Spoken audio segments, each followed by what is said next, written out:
یا حسین ابن علی، اے سرور عالی مقام، آپ پر لاکھوں درود اور آپ پر لاکھوں سلام۔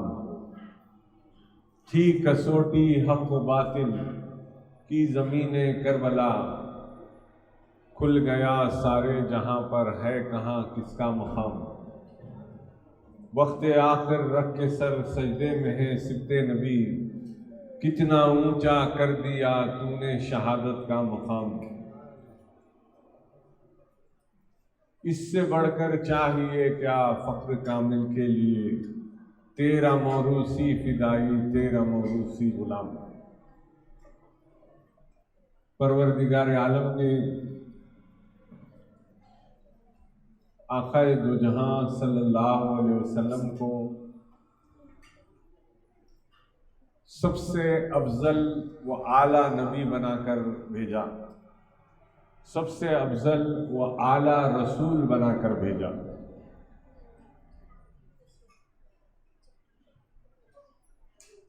ہم اکثر سنتے ہیں، پڑھتے ہیں کہ نبی، ہمارے آقا نبی ہیں، ہمارے آقا رسول ہیں، اسی لیے ہم کہتے ہیں محمد رسول اللہ صلی اللہ علیہ وسلم۔ اور دنیا میں 1,24,000 سے زیادہ یا کم و بیش نبیاں ہیں، انبیاء اکرام اس دنیا میں ہیں، لیکن ذہن میں یہ بات آتی ہے کہ نبی کون ہے اور رسول کون ہے؟ تو اس کی سمجھنے کی بات یہ ہے کہ ہر رسول نبی ہوتا ہے اور ہر نبی رسول نہیں ہوتا۔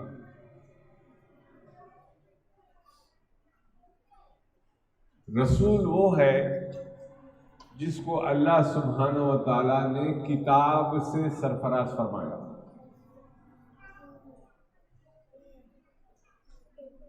اور نبی وہ ہے جس کو کتاب نہیں ملی لیکن اللہ نے دعوت کے لیے، انسانیت کو راہ دکھانے کے لیے مقام نبوت عطا فرمایا، اور کئی نبیوں کو صحیفے بھی عطا فرمائے، کتاب نہیں دی، صحیفے عطا فرمائے، یعنی کچھ اوراق، کچھ بکلیٹ، کچھ انسٹرکشنز تھوڑے دے دیے، کتاب پوری شکل میں کتاب نہیں ملی۔ اور کتابیں صرف 4 اتری، ایک توریت، ایک زبور، ایک انجیل اور ایک چوتھی قرآن، 4 کتابیں۔ توریت جو ہے حضرت موسیٰ علیہ السلام پر اتری، زبور حضرت داؤد علیہ السلام پہ اتری، اور انجیل حضرت عیسیٰ علیہ السلام پہ اتری، اور قرآن ہمارے آقا حضرت محمد مصطفیٰ صلی اللہ علیہ وسلم پہ اتری۔ اور جو ان کے درمیان بھی انبیاء اکرام آئے، ان کا یہ کام تھا کہ جو رسول کی کتاب ہے اسی کتاب کو امپلیمنٹیشن کرایا جائے۔ جیسے داؤد علیہ السلام کو زبور اتری تو ان کے بعد آئے نبی حضرت سلیمان علیہ السلام۔ اب سلیمان علیہ السلام کو کتاب نہیں دی گئی، وہی داؤد علیہ السلام کی کتاب کا امپلیمنٹیشن کا کام ملا، وہی کتاب کو لوگوں میں سمجھائیں اور ان پر عمل کرنے کے لیے لوگوں کو کوشش کریں۔ اور ہر نبی کو معجزات عطا فرمائے۔ معجزہ کسے کہتے ہیں؟ جسے عقل دنگ ہو جائے، ایسا انسان کرے، ایسا کام ہو جائے کہ دنگ ہو جائے کہ بھئی ایسا کیسا ہو سکتا ہے، وہ ہے معجزہ۔ اور دوسری ہم بات سنتے ہیں کرامت. تو کرامت جو ہے بھی انسان کی عقل کو سمجھ میں نہیں آتی، لیکن اگر وہ نبی کرے تو معجزہ کہلائے گا، اور اگر ولی کرے تو وہ کرامت کہلائے گا. ذات بدل گئی تو اس کا لفظ بھی بدل جائے گا. نبی کریں گے تو معجزہ، ولی کریں گے تو کرامت. جیسا کہ مثال کے طور پر حضرت عیسیٰ علیہ السلام مردے کو ٹھوکر مارے تو مردہ زندہ ہو گیا. تو یہ عیسیٰ علیہ السلام کا معجزہ ہے. اور وہی سرکار پیرانے پیر مردے کو زندہ کرے تو یہ پیرانے پیر سرکار کی کرامت ہے.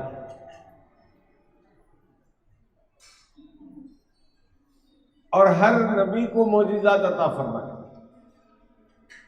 اور میرے آقا دو جہاں صلی اللہ علیہ وسلم کو جو معجزے عطا فرمائے گئے وہ تمام نبیوں کو جو جو عطا کیے گئے اس سے بھی زیادہ عطا کر دیے گئے، اس سے بہترین عطا کیے گئے، اس سے افضل عطا کیے گئے. اور سرکار دو جہاں صلی اللہ علیہ وسلم کی ہر چیز بہترین عطا کی گئی، سب سے اعلیٰ عطا فرمایا. آپ کی نبوت سب سے افضل و اعلیٰ، آپ کی رسالت یعنی رسول ہونا سب سے افضل و اعلیٰ، آپ کی کتاب قرآن سب سے افضل و اعلیٰ، اور آپ کی آل اہل بیت سب سے افضل و اعلیٰ، اور آپ کی شہزادی بی بی فاطمہ زہرا ساری کائنات کی عورتوں میں سب سے افضل و اعلیٰ. کسی کو وہ مقام نہیں ملا جو سیدہ بی بی فاطمہ زہرا کو ملا. دنیا میں ہی نہیں، آخرت میں بھی بتایا جائے گا. جب سارا محشر میں بنی انسان، آدم علیہ السلام کی اولاد، تمام نبییں ولیاں سب کے سب کھڑے ہوں گے، سب جمع ہیں، آواز آئے گی خبردار ہو جاؤ، اپنے سروں کو جھکا دو، اپنی نظروں کو نیچے کر لو، فاطمہ بنت محمد کی سواری آ رہی ہے. اور سیدہ جب تشریف لائیں گی تو 70,000 حوریں ادھر سیدھی جانب، 70,000 حوریں بائیں جانب، 70,000 سامنے، 70,000 پیچھے. کیونکہ آپ دنیا میں گوشہ و پردہ فرماتی تھی تو اللہ سبحانہ و تعالیٰ وہاں بھی لا رہا تو پورے گوشے پردے کے ساتھ، ایک اہتمام کے ساتھ، ایک جلوس کے ساتھ لا رہا. اور آپ کے سر مبارک پر منڈک لگی ہوئی ہوں گی، نورانی منڈک. اسی لیے ہمارے پاس حیدرآباد میں جب شادیاں ہوتی ہیں تو دولہا دلہن کو جہاں پھول پہنائے جاتے ہیں وہاں پر ایک منڈک لگا دیتے کپڑے کی بنا کے، اس کے نیچے بٹھاتے، اس عقیدے سے کہ یہ سیدہ بی بی فاطمہ کی منڈک ہے، اس کے وسیلے سے اس دولہا دلہن پر برکت نازل ہو جائے. تو اللہ سبحانہ و تعالیٰ نے رسولوں پر کتاب نازل فرمائی اور رول ریگولیشن شریعت ہر نبی کے دور میں رہی، لیکن یہ 4 کے پاس میں پورا ڈاکومنٹڈ شریعت تھی، پوری لکھا پڑھائی کے ساتھ کیسے کرنا ہے، کیا کرنا ہے، ہر چیز ان کو صاف سیدھے بتائی گئی، وہ کتابوں کی شکل میں بتائی گئی. حضرت موسیٰ علیہ السلام کی قوم آئی، آ کے کہا اے موسیٰ ہم کو کتاب چاہیے. موسیٰ علیہ السلام نے کہا جب تک تمہارے پاس کتاب نہیں ہے میں جو بول رہا ہوں وہ کر لو، آسانی رہے گی۔ کتاب اگر آ جائے گی اور اس کے رول ریگولیشن تم فالو نہیں کرو گے تو پھر تم کو سزا ہوگی۔ کہا نہیں، آپ ہے تک تو ہمارے لیے ٹھیک ہے، لیکن آپ کے جانے کے بعد لوگوں میں کہیں اختلافات نہ ہو جائے، لہذا ہمیں کتاب چاہیے تاکہ ہم اس کو ایز اے ڈاکومنٹ رکھیں اور اس سے راہ پاتے رہیں۔ موسیٰ علیہ السلام جتاتے رہے کہ دیکھو کتاب کی ضد مت کرو، کتاب آئے گی تو پھر اس کو فالو کرنا پڑے گا۔ آج ہمارے کئی مسلمان بھائی اور بہنیں ہیں جہاں پر معاملہ آیا تو کہیں گے شریعت میں ایسا ہے، لیکن جب ذات میں کوئی مشکل آ گئی، پریشانی آ گئی، شریعت سے ہٹ کے کام کرنا شروع کر دیتے، جبکہ قرآن اور سنت میں اس کی ممانعت کر دی گئی، بتا دیا گیا، پھر بھی شراب پی رہے، پھر بھی زناکاریوں میں لگے ہوئے۔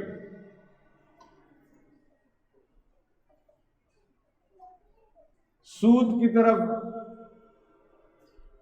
ان کا دماغ ہے، جبکہ بتایا گیا کہ دیکھو یہ حلال ہے، یہ حرام ہے، یہ سود ہے، یہ سود نہیں ہے، لیکن پھر بھی اپنی مرضی، نہیں میرا کو نقصان ہو جائے گا، لہذا سود کے جیسا کچھ کام کرنے لگے۔ بہرحال موسیٰ علیہ السلام کی قوم نے ضد کی کہ موسیٰ ہم کو کتاب چاہیے۔ کہا تم اگر ضد کرتے تو میں پروردگار عالم سے معروضہ پیش کروں گا تمہارے لیے، اور تمہارے لیے کتاب کا معروضہ کروں گا۔ گئے طور پر عرض کیا پروردگار تیری قوم، آپ کی بندے کتاب مانگ رہے ہیں، کتاب عطا فرمائی۔ تو پروردگار عالم نے کہا موسیٰ تم میرا کلام چاہتے ہو، کتاب چاہتے ہو تو اپنے ظاہری باطنی سب کو پہلے صاف کر کے آؤ، 30 روزے رکھو لگاتار، اور روزہ بھی ایسا کہ افطار کے وقت صرف کھجور چاٹنا، سحر کے وقت ایک کھجور چاٹنا۔ تو موسیٰ علیہ السلام کو حکم ہوا کہ 30 روزے رکھو، لگاتار 30 روزے رکھے۔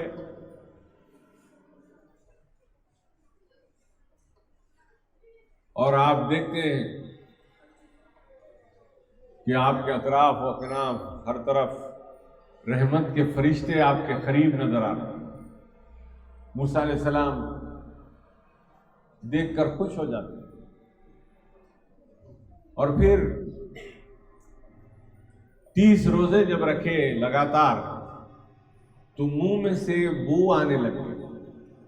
روزے رہے تو بو آتی نہیں، تو آپ نے سوچا کہ میرے منہ میں بو آ رہی ہے، اللہ کی بارگاہ میں جا رہا ہوں میں، یہ بو لے لے کے کہاں جاؤں، لہذا مسواک کر لیا،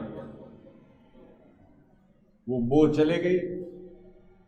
دیکھا کہ اچانک وہ رحمت کے جو فرشتے تھے وہ دور ہو گئے۔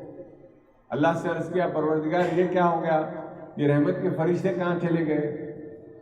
تو پروردگار عالم نے ارشاد فرمایا اے موسیٰ وہ جو تمہارے منہ سے بو آتی تھی نا، وہ فرشتوں کو مشک سے زیادہ بہتر نظر آتی تھی۔ وہ بو سونگنے کے لیے عطر سے بھی اچھی بو لگتی تھی ان کو، اسی لیے جو ہے وہ تمہارے قریب آتے۔ تو معلوم ہوا کہ روزے دار کے منہ سے جو بو آتی ہے وہ اللہ سبحانہ و تعالیٰ کو اور ان کے فرشتوں کو بے انتہا پسند آتی ہے، کہ بندہ میری محبت میں اپنے آپ کو، اپنے جسم کو تکلیف دی، پاک کرنا چاہا، اپنی روح کو پاک کرنا چاہتا تھا۔ بہرحال موسیٰ علیہ السلام کو حکم ہوا کہ اور 10 روزے رکھو، اور 10 روزے رکھے۔ پھر جب گئے تو آپ کو ایک ساتھ کتاب عطا فرما دی گئی، توریت، اور وہ اتنی موٹی حجم تھی اس کا، اس کے اندر جو ہے 1000 سورتیں تھیں، 1000 سورت، جیسا سورہ فاتحہ ہے ہمارا 7 آیتیں ہیں، لیکن موسیٰ علیہ السلام کی ہر سورت میں 1000 سورتوں میں 1000 آیت ہوتی تھی ہر سورت میں، اور اس کو باضابطہ تختیوں پر لکھ کر دے دیا گیا، ایسی وزن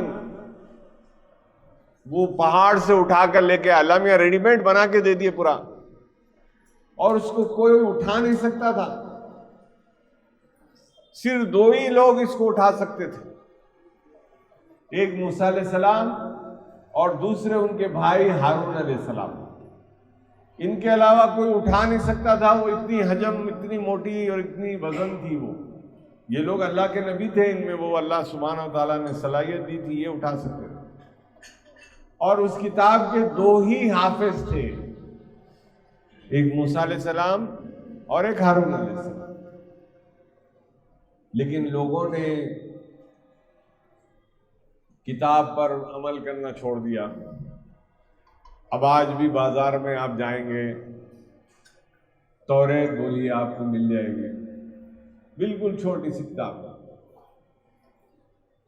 جہاں اپنے سمجھ میں نہیں آیا رول وہ اس کو نکال دیا، تحریف کر دی۔ موسیٰ علیہ السلام کے بعد وہ کٹتے اب چھوٹی ایک کتاب بن گئی۔ اب جو یہودیوں کے پاس توریت ہے وہ آپ دیکھیے بالکل چھوٹی ہے، ایک دم قرآن شریف سے بھی چھوٹی ہے، نہیں مانا کتاب۔ پھر حضرت داؤد علیہ السلام ہے، داؤد علیہ السلام کو پھر ان کی قوم نے کہا کتاب چاہیے، تو کہا روزے رکھو، پھر انہوں نے روزے رکھے، پھر حکم ہوا اپنی ظاہری باطنی پاک کر لو اپنے آپ کو، بیت المقدس میں آؤ، قبلہ اول میں آؤ، فلسطین میں۔ حضرت داؤد علیہ السلام وہاں گئے، ان کو بھی زبور عطا فرمائی۔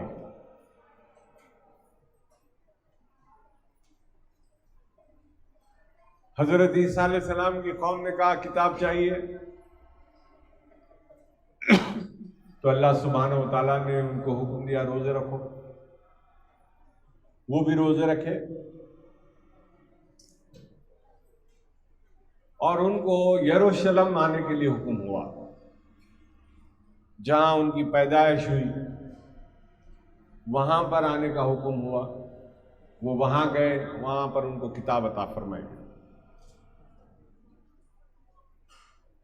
اور سرکار دو جہاں صلی اللہ علیہ وسلم نے کتاب نہیں مانگی۔ موسیٰ علیہ السلام نے کتاب مانگی، داؤد علیہ السلام نے کتاب مانگی، عیسیٰ علیہ السلام نے کتاب مانگی، رسول اللہ صلی اللہ علیہ وسلم نے کتاب نہیں مانگی، اللہ نے رسول اللہ صلی اللہ علیہ وسلم کو کتاب عطا فرمائی، اور ان کو حکم ہوا کہ طور پر آؤ، موسیٰ علیہ السلام کو، حضرت داؤد علیہ السلام کو حکم ہوا بیت المقدس آؤ، عیسیٰ علیہ السلام کو حکم ہوا یروشلم آؤ، لیکن رسول اللہ صلی اللہ علیہ وسلم غار حرا میں ہے تو وہاں پر کتاب آ رہی ہے۔ آپ بدر کے میدان میں ہیں تو کتاب آ رہی، آپ احد کے میدان میں ہیں تو کتاب آ رہی، آپ حدیبیہ کے مقام پہ ہیں تو کتاب آ رہی، حنین کے مقام میں ہے تو کتاب آ رہی، مکہ مکرمہ میں ہے تو کتاب آ رہی، مدینہ منورہ میں ہے تو کتاب آ رہی ہے، حتیٰ کہ یہ کہ سب کو حکم ہوا پاک ہو جاؤ، غسل کرو، روزے رکھو، لیکن میرے سرکار دو جہاں صلی اللہ علیہ وسلم نے ارشاد فرمایا کہ بی بی عائشہ کی فضیلت دیکھو، میں ایک لحاف میں عائشہ کے ساتھ بستر پہ تھا، وہاں پر بھی قرآن نازل ہو، جہاں پر آپ ہیں وہاں قرآن آ رہی۔ تو یہ سرکار دو جہاں صلی اللہ علیہ وسلم کا سب سے بڑا معجزہ ہے قرآن، اور تمام نبیوں کو معجزے ملے۔ حضرت موسیٰ علیہ السلام کا معجزہ کیا تھا؟ آپ کا عصا، آپ کی لکڑی پھینکی، بڑا اژدہا بن گیا، جادوگروں کے سانپوں کو پورا کھا لیا۔ لکڑی ماری پتھر پہ، 12 چشمے نکل گئے۔ 12 قبیلے تھے موسیٰ علیہ السلام کے دور میں بنی اسرائیل کے، اور ایک دوسرے سے بہت جھگڑے، بہت ستاتے تھے موسیٰ علیہ السلام۔ ہم ان کے جھرنے سے پانی نہیں پئیں گے، ہمارے لیے الگ جھرنا نکالو پانی کے لیے۔ تو 12 جھرنے نکالے موسیٰ علیہ السلام، ایک لکڑی مارے 12 جھرنے نکل گئے۔ آج بھی جارڈن وغیرہ ادھر ممالک میں وہ جھرنے آج بھی موجود ہیں جو موسیٰ علیہ السلام نکالے تھے۔ بہت ستائی قوم۔ داؤد علیہ السلام کو کیا معجزہ عطا فرمایا گیا؟ داؤد علیہ السلام کو آپ کی آواز، لہن عطا فرمایا۔ ایسا خوبصورت پڑھتے تھے آپ زبور کو کہ پرندے جاتے جاتے رک جاتے، ہلتے نہیں، سنتے رہتے، اور ندی کی پانی ٹھہر جاتا تھا، ہلنا بند ہو جاتا تھا وہ سننے کے لیے۔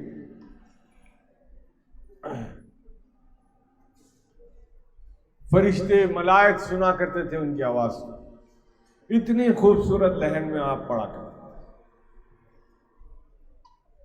اور آپ کو یہ معجزہ عطا فرمایا گیا تھا کہ لوہے کو بھی آپ موم کے جیسا موڑ دیتے تھے، لوہے کو یہ موڑا تلوار بنا لی، لوہے کو موڑا جو چاہے شکل عطا فرما۔ یہ معجزہ نہ تو داؤد علیہ السلام۔ آپ کو یہ تمام پس منظر میں بتا رہا ہوں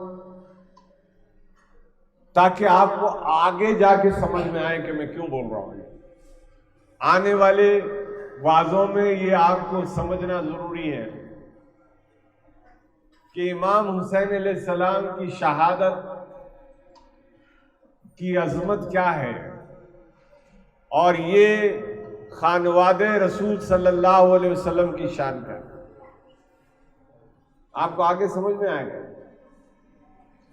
حضرت سلیمان علیہ السلام کو معجزہ عطا فرمایا گیا کہ آپ تخت پہ بیٹھتے تھے، اور اس کی رفتار یہ ہوتی تھی کہ مشرق سے مغرب تک ایک لمحے میں پہنچ جاتے، تخت پہ بیٹھ کے اڑتے تھے آپ، اور آپ کے کنٹرول میں تمام جنات، آپ کے کنٹرول میں تمام انسان، آپ کے کنٹرول میں پرندے۔ میں واضح میں سلیمان علیہ السلام کے کئی واقعات سنایا، آپ کے کنٹرول میں جانور۔ سلیمان علیہ السلام کی بادشاہت، یہ سلیمان علیہ السلام کو معجزہ عطا فرمایا۔ عیسیٰ علیہ السلام کو معجزہ کیا ملا کہ کوڑی کے بیمار کو وہ ہاتھ لگا دیتے تو شفا مل جاتی، مردے کو ٹھوکر مارتے تو زندہ ہو جاتا، اور جو کھا کے آئے دانا وہ بھی معلوم تھا، جو گھر میں چھوڑ کے آئے وہ بھی معلوم تھا۔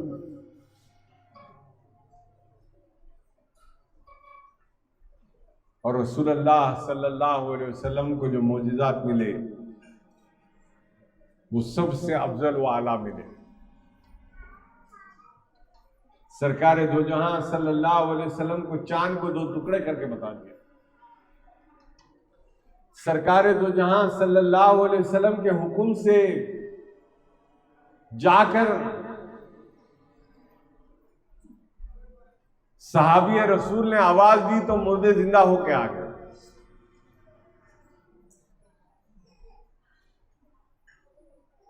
آپ کے سامنے فرشتے تو بہت دور کی بات ہے، جانور بھی آ کر آپ کے سامنے سجدہ ریز ہو گئے.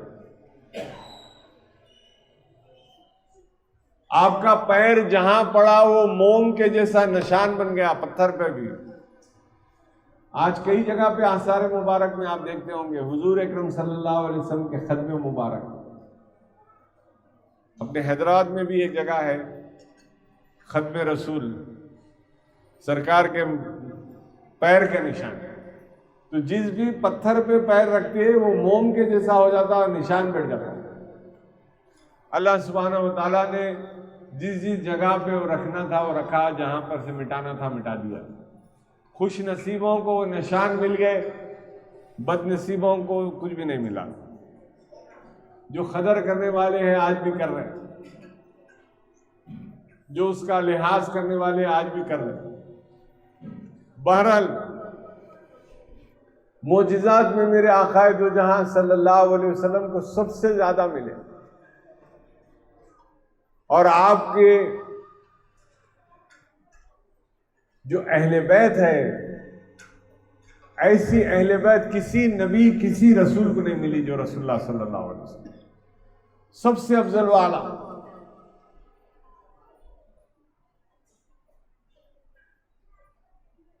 اور آپ کے والد بزرگوار حضرت عبداللہ آقا دو جہاں صلی اللہ علیہ وسلم کی پیدائش سے پہلے وصال فرمایا. تو آپ کی پرورش جو ہے آپ کے چاچا حضرت ابو طالب کے پاس ہوئی، اور آپ کی چاچی کا نام تھا فاطمہ بنت اسد. آپ انہی کی گود میں رہتے تھے اور انہی کے گھر میں رہتے تھے.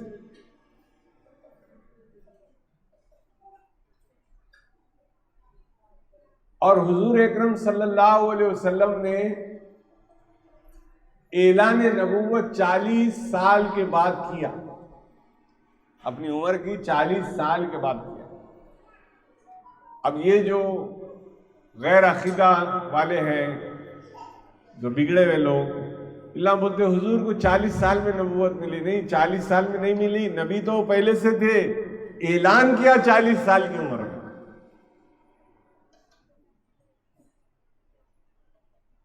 تو حضرت فاطمہ بنت اسد حاملہ تھی، حمل سے تھی. اور جیسے سرکار دو جہاں صلی اللہ علیہ وسلم گھر میں تشریف لاتے تو فوراً اٹھ کے کھڑے ہو جاتے ادب سے. جب تک کھڑی ہوئی رہتی، جب تک حضور اکرم صلی اللہ علیہ وسلم گھر میں موجود ہیں، کھڑے ہوئے ہیں، حضور بیٹھے تو بیٹھے. تو پڑوس کے اڑوس کے عورتیں آتی ہیں حاملہ عورتوں سے ملنے کے لیے. انہوں نے سوال کیا کہ آپ محمد آتے کھڑے کہیں ہو جاتے، وہ تو آپ کا بھتیجا ہے.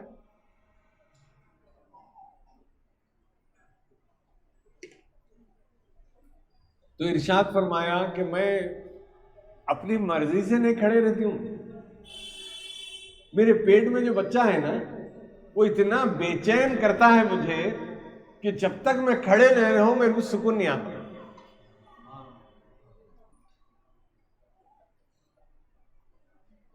کھڑے رہے تک سکون نہیں آتا، لہذا میں کھڑے ہو جاتے ہیں. تو بولے نہیں ایسا کیسا ہوتا، بچہ چھوٹا پیٹ میں بچہ وہ محمد کو دیکھ کے صلی اللہ علیہ وسلم ایسے کیسا ہوتا، ہم بھی دیکھیں گے تمہاری بات جھوٹی ہے، ہم کوشش کریں گے۔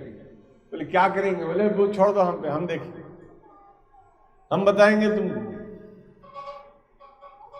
چنانچہ عورتیں بیٹھی ہوئی رہی دروازے کی طرف تکتی ہوئی کہ اب آئیں گے سرکار، جب آئیں گے سرکار۔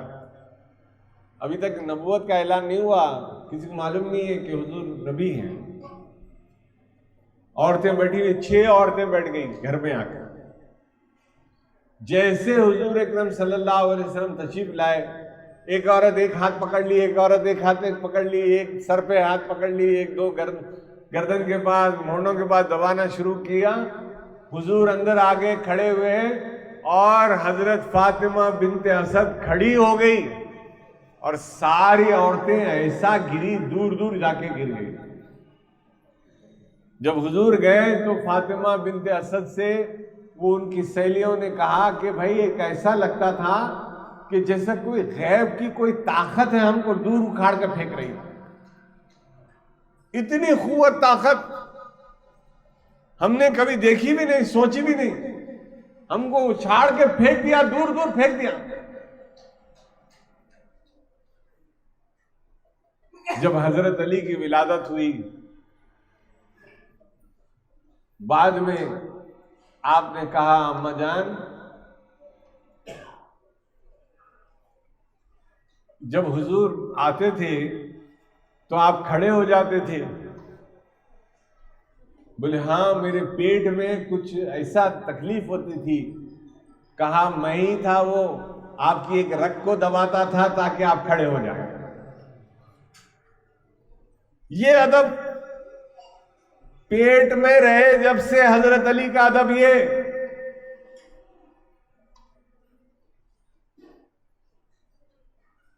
حضرت علی کا ادب یہ تھا۔ اور جب حضرت علی کی ولادت کا موقع آیا تو غیب سے جیسے حضرت فاطمہ بنت اسد کو آواز آ رہی، کعبے کی طرف آؤ، کعبے کی طرف آؤ، اور یہ بچے کی ولادت کعبے میں ہوگی۔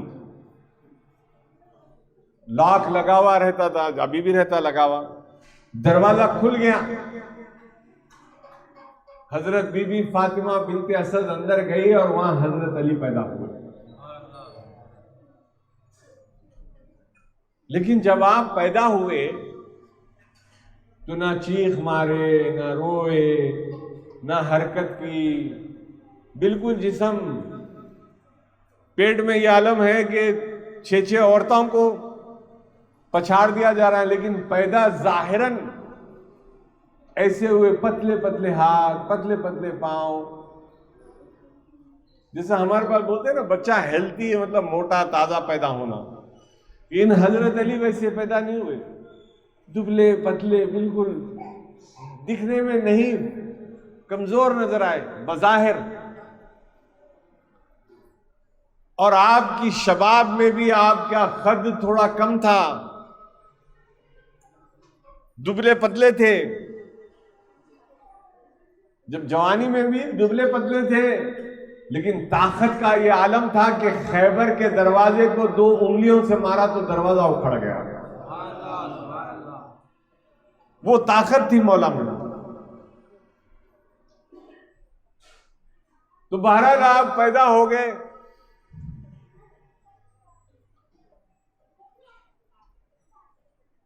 اطلاع ملی حضرت ابو طالب کو کہ آپ کو بیٹا پیدا ہوا، آپ دوڑتے ہوئے آئے، ماں نے بچے کو بابا کے گود میں دیا اور ماں رونے لگی۔ بولے روتی کیوں ہو؟ بولے میں نے بہت کوشش کی بچے کو حرکت کرانے کے لیے، اسے تھپڑ بھی مارا، اسے چمٹیاں بھی لی، تشدد کیا، لیکن یہ حرکت ہی نہیں کرتا، آنکھ بھی نہیں کھولتا۔ اتنے میں میرے آقا دو جہاں صلی اللہ علیہ وسلم کی آمد ہوئی، سرکار دو جہاں آئے، آ کے کہا چاچا ابو طالب مبارک ہو۔ بولے کیسی مبارکباد، شاید بچہ مردہ پیدا ہوا؟ بولے نہیں، مجھے میرے بھائی کو میرے حوالے کر دیجیے، میں جانتا ہوں۔ اور آپ ہی نے نام دیا علی، سرکار دو جہاں صلی اللہ علیہ وسلم کا دیا ہوا نام ہے علی۔ کہا علی کو میں جانتا ہوں، علی مجھے جانتا ہے، آپ دے دیجئے۔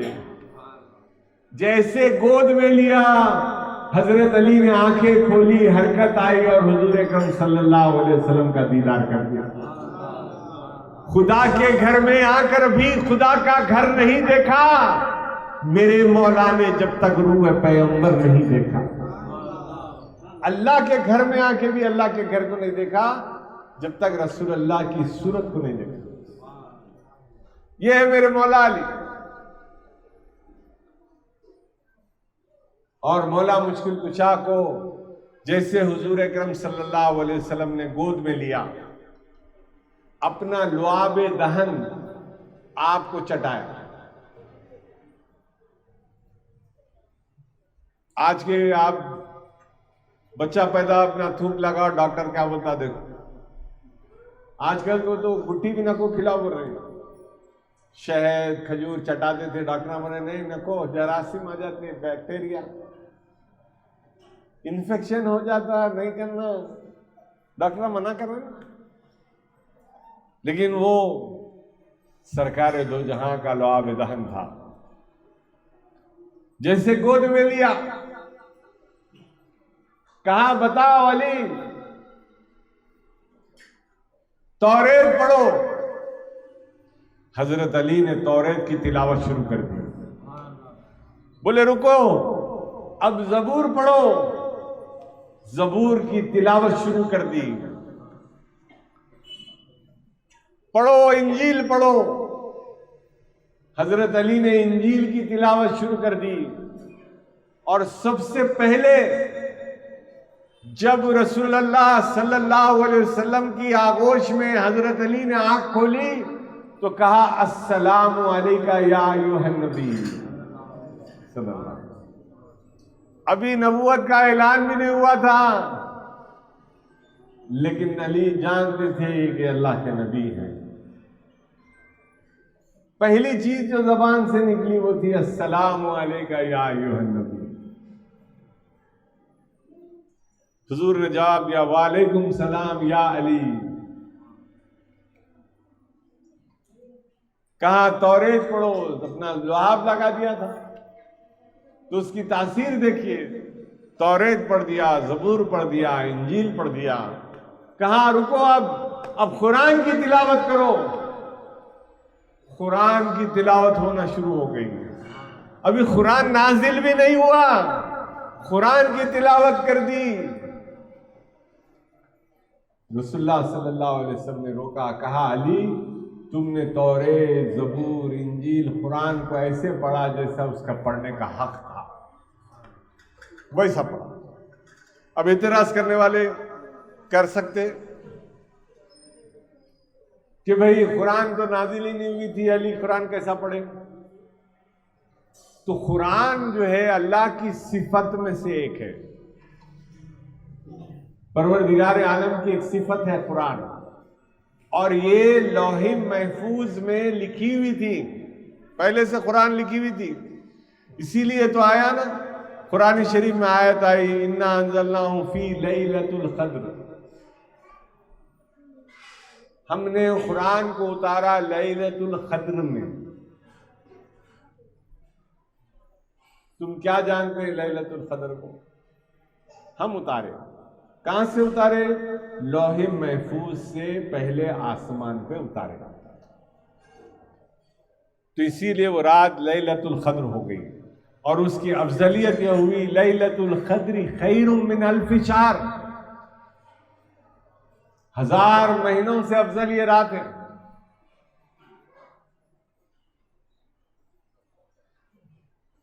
تو رسول اللہ صلی اللہ علیہ وسلم کے لعاب دہن کا وہ اثر ہے کہ حضرت علی لوح محفوظ تک ان کی آنکھوں کی رسائی ہو گئی، لوح محفوظ میں جو لکھا ہوا وہ پڑھ رہے ہیں ماشاءاللہ۔ یہ ہے لعاب دہن. اور پھر جب شباب کا عالم آیا،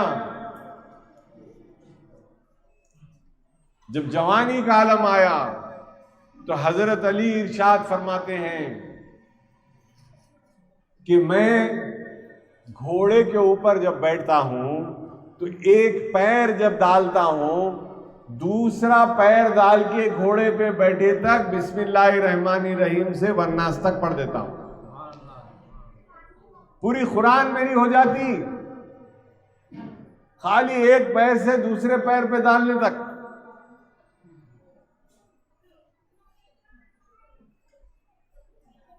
تو یہ جو بدعقیدہ ہیں ان کے پیٹ میں درد ہوتا، ایسا کیسا پڑھ سکتے؟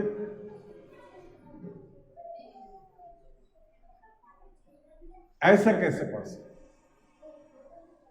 تو حضرت علی رضی اللہ تعالیٰ عنہ کی ارشاد ہے کہ سارے قرآن کا جو جز ہے پورا، اس کا اثر جو ہے وہ یاسین شریف میں ہے. اور یاسین شریف کا پورا جو اثر ہے وہ سورہ فاتحہ میں، اور سورہ فاتحہ میں جو اثر ہے اس کے بسم اللہ الرحمن الرحیم میں ہے. بسم اللہ الرحمن الرحیم کا جو پورا جز ہے وہ اس کے بے میں ہے، اور بے کا جو اصل ہے وہ اس کا نقطہ ہے، وہ نقطہ میں ہوں.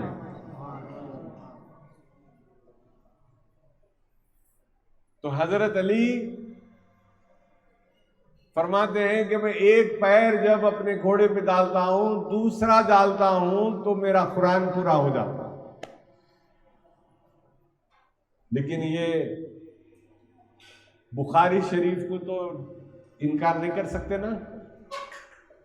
بخاری شریف میں آیا کہ حضرت داؤد علیہ السلام اپنی گھوڑے کی زین باندھتے تھے، اور گھوڑے کی زین باندھ کے گھوڑے پہ جب بیٹھتے تھے تو پورا زبور پڑھ لیتے تھے.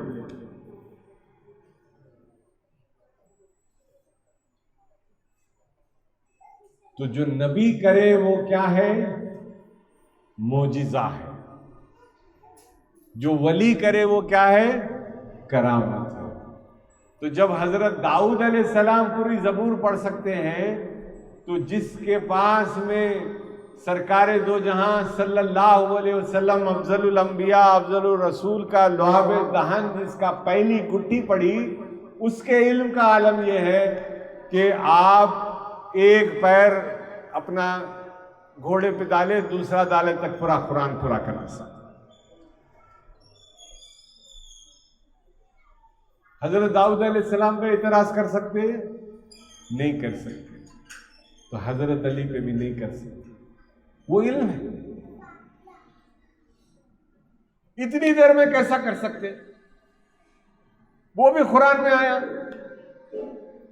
کہ کیسے ممکن ہے. سلیمان علیہ السلام کے زمانے میں آپ سے کی جو حکومت تھی وہ شاید فلسطین میں تھی، اور وہاں سے 15 دن کا سفر کر کے گئے تو ایک مقام تھا یمن میں، اس میں ایک بادشاہ رہتی تھی، عورت تھی، کنگ، کوئین تھی، اس کا نام تھا بلقیس. وہ اتنا بڑا تخت پہ بیٹھتی تھی سونے کا بنا ہوا، جس پہ 700 آدمی بیٹھ سکتے. اتنا بڑا تخت تھا. اور اس کی سیکیورٹی کا عالم یہ تھا کہ 7 دائروں میں اس کی سیکیورٹی تھی. اتنا سیکیورٹی رہتی، 7 دائروں میں اس کی سیکیورٹی. 1 stage, 2 stage, 3 stage. حضرت سلیمان علیہ السلام نے اس کو خط لکھا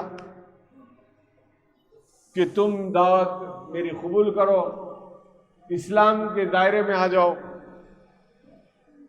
اس نے کہا کہ میں خود آ کے ملوں، سلیمان سے آ کے ملتی ہوں، اگر سمجھ میں آیا تو اسلام قبول کر لوں۔ اب وہ نکلی وہاں سے، 15 دن کا سفر، سلیمان علیہ السلام کا دربار جمع ہوا تھا۔ سلیمان علیہ السلام نے اپنے دربار میں اعلان فرمایا، کون ہے جو بلقیس کا تخت لے کر آئے اور کتنا جلدی لا سکتا ہے؟ تو ایک جنات اٹھا، کالا، اٹھ کے بولا کہ آپ کا دربار ختم ہونے سے پہلے میں لا لیتا ہوں۔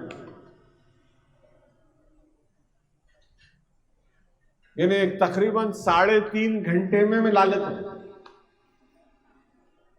جو 15 دن جانا، 15 دن آنا، اور اتنا وزن کہ 700 آدمی بیٹھے ہوئے صاحب، 70 feet by 70 feet by 70 feet, ایسا کچھ اس کا میجرمنٹ ہوگا۔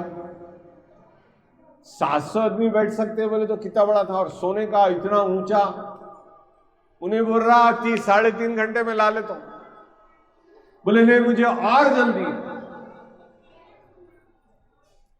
اور کون لا سکتا ہے اس سے جلدی؟ تو ایک حضرت سلیمان علیہ السلام کے خالہ زاد بھائی تھے، خلیرے بھائی، اور سلیمان علیہ السلام کے وزیر تھے، خلیفہ تھے۔ وہ کھڑے ہوئے، عرض کیا کہ سلیمان علیہ السلام، میں آپ پلک جھپکے تک میں واپس لا لیتا ہوں اس کو۔ اللہ نے قرآن شریف میں ان کی تعریف میں فرمایا کہ ان کو کتاب کا کچھ علم تھا، زبور کا ٹوٹل علم نہیں تھا، تھوڑا سا علم تھا۔ تو پلک جھپکے میں سلیمان علیہ السلام وہ تخت لا کے رکھ دی۔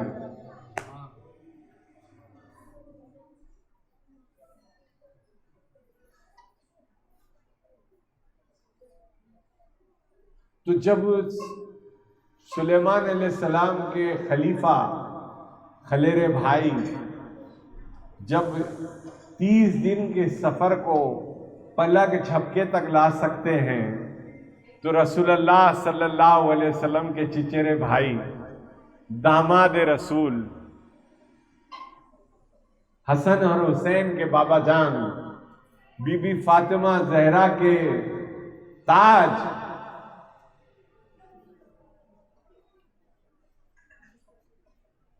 ایک گھوڑے کے اوپر پیر رکھ کے دوسرے گھوڑے تک قرآن کیسے کمپلیٹ نہیں کر سکتے؟ اور جس کے لیے حضور اکرم صلی اللہ علیہ وسلم نے فرمایا، وہ سلیمان علیہ السلام کے خلیرے بھائی وہ کچھ علم تھا، کچھ۔ حضور نے فرمایا انا مدینۃ العلم علی بابوہا، میں علم کا شہر ہوں تو علی اس کا دروازہ ہے۔ جو علم زبور کا ہے، توریت کا ہے، انجیل کا ہے، قرآن کا ہے، سب کا علم جس کے پاس ہو، تھوڑے سے علم میں پلک بھر کے میں تخت آ سکتا ہے، تو سارا علم جس کے پاس ہو وہ ایک لمحے میں قرآن کیسے کمپلیٹ نہیں کر سکتا؟ یہ ہے یہ کرامت، کیونکہ ولی نے کیا۔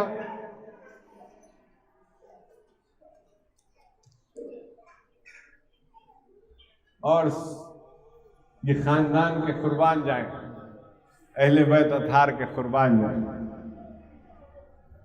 سلیمان علیہ السلام بھی کہیں تشریف لے جاتے تو تخت پر لے کے جاتے،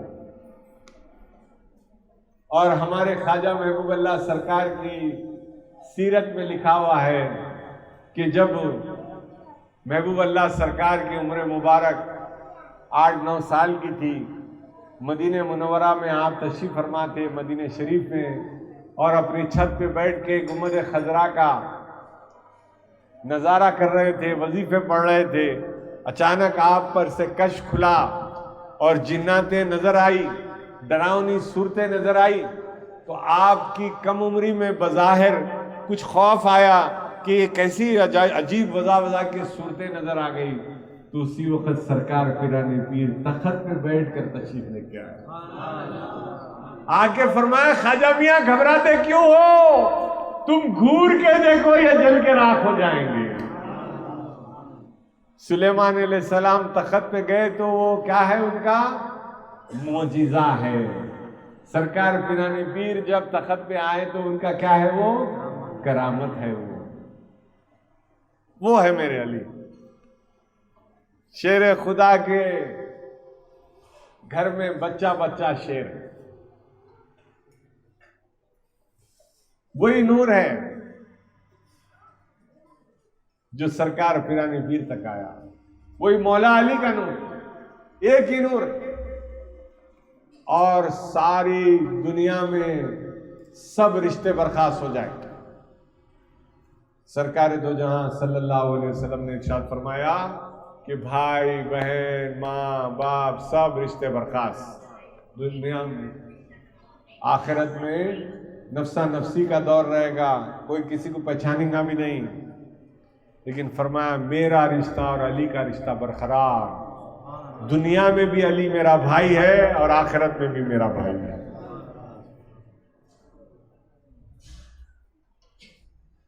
چنانچہ جب ہجرت کر کے رسول اللہ صلی اللہ علیہ وسلم تشریف لے گئے تو جو مہاجرین تھے وہ سب بے سر و سامان تھے، ان کے پاس کچھ تھا ہی نہیں، تو وہاں کے جو مدینے کے لوگ تھے ان کو کہا کہ بھائی تمہاری حسب استطاعت ایک ایک کو اڈاپٹ کر لو، اپنا بھائی بنا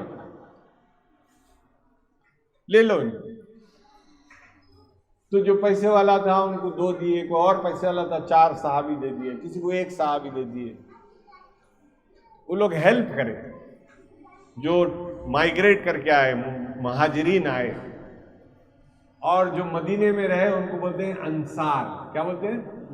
انصار۔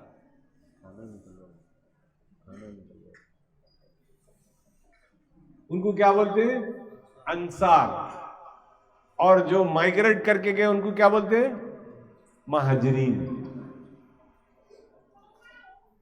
تو رسول اللہ صلی اللہ علیہ وسلم سب صحابہ کو،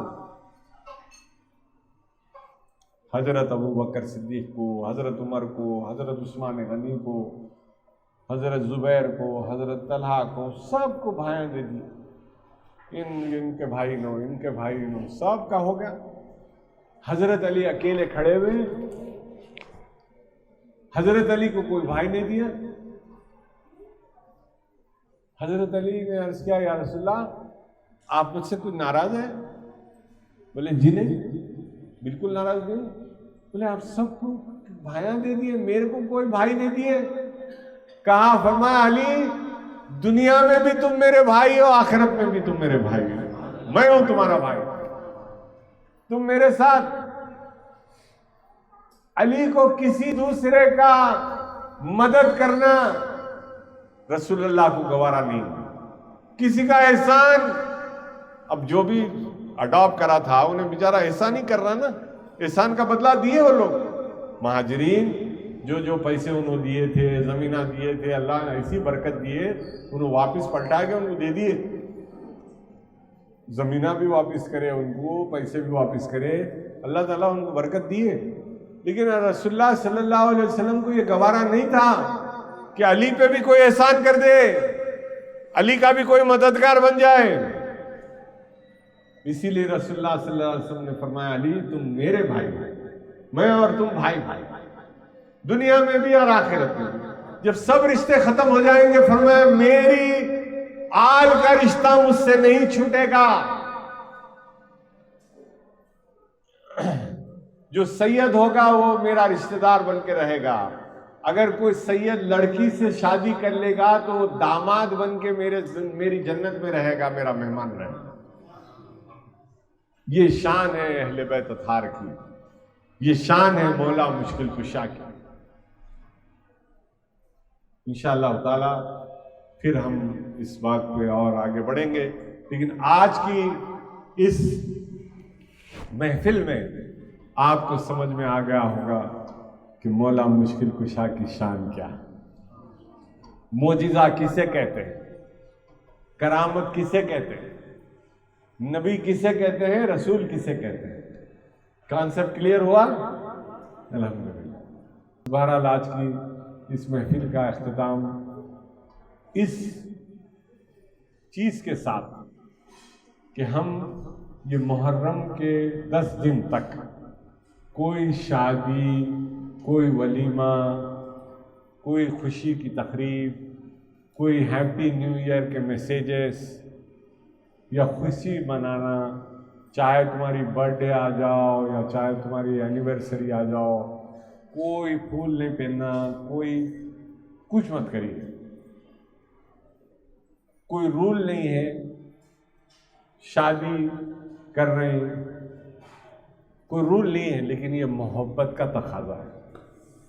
امام حسین علیہ السلام سے غم حسین میں یہ روکیے، اللہ سبحانہ و تعالیٰ قیامت میں خوشیاں عطا فرمائیں گے انشاءاللہ.